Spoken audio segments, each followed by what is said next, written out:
All right, Tom Brady signed with the Tampa Bay Buccaneers. Oh, here's the I think they roster better than New England, for especially the receivers and tight ends and stuff. The running back was Ronald Jones, the second last year. They had Mike Evans, Chris Goodwin, and then their tight end was OJ Howard. Ronald Jones had a was he a rookie? Let's see. Your boy Ronald Jones.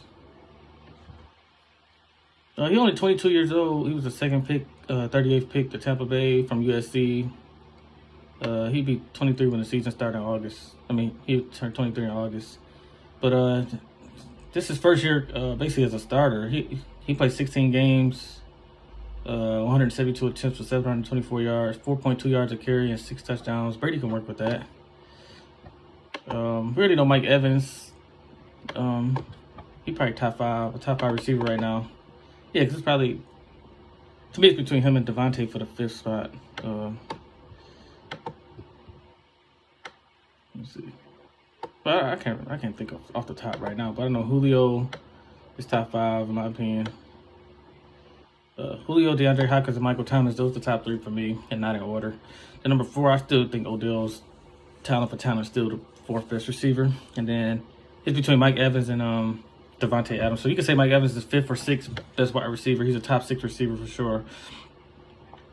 Mike Evans been in the league he's been in the league for 6 seasons and had 1,000 yards every single season. Last year, he played 13 games and had 1,157 yards, 8 touchdowns. And a good sample size is 2018. We played 16 games, 86 receptions, 139 targets, 1,524 yards, 17.7 yards of average, and then 8 touchdowns. So that's a good receiver. And then second receiver going to be Chris Goodwin. Goodwin had 86 receptions for 1,133 yards. So yeah, he had 86 receptions. That was 16th, 1,333 yards, 3rd in yards, 9th in touchdown. He had 9 touchdowns. He was tied for 4th. And then on average 15.5, he was tied for 14th. So he was top 20 in those 4 categories. Then tight end OJ Howard. He had a good year, 34 catches for 459 yards and a touchdown.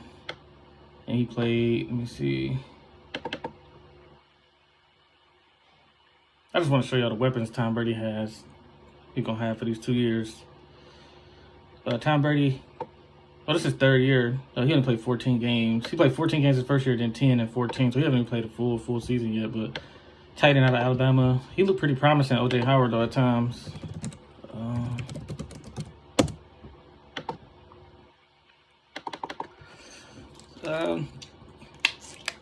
And then let's go to Tom Brady. I still think he's the top 5 quarterback in this league. The top 3, I got Mahomes. It's hard. I think Mahomes, Wilson, and Breeze as the top 3. And then probably Lamar Jackson 4th. And then I'll go with Brady or, Brady. And then Rodgers 6th. And Rodgers 6th. It's because Brady didn't have no Devontae Adams on his team, you know? Like, he put up the same kind of numbers Rodgers did.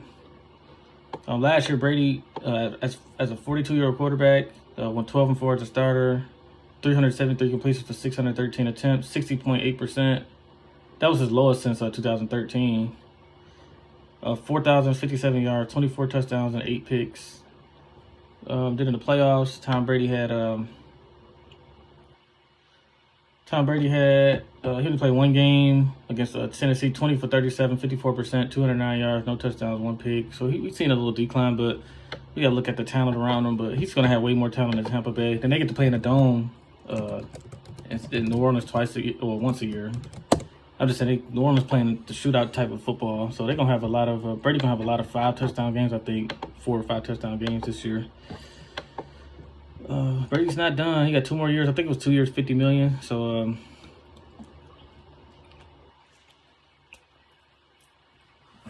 Brady's gonna have 2 years, $50 million. So I think that's what that's the contract so far. But this division is one more thing. It was basically about Tom Brady and the future of the Buccaneers. I always liked the talent. I like the talent of the Buccaneers they had.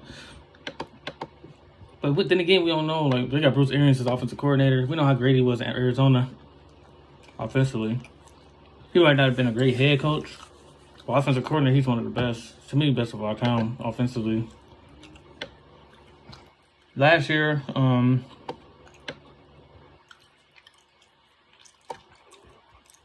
the Saints was 13-3. They just added Emmanuel Sanders.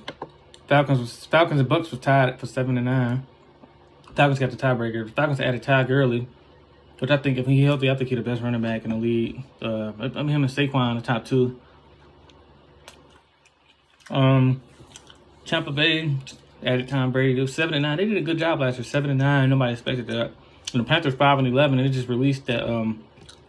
It just came out that Cam Newton.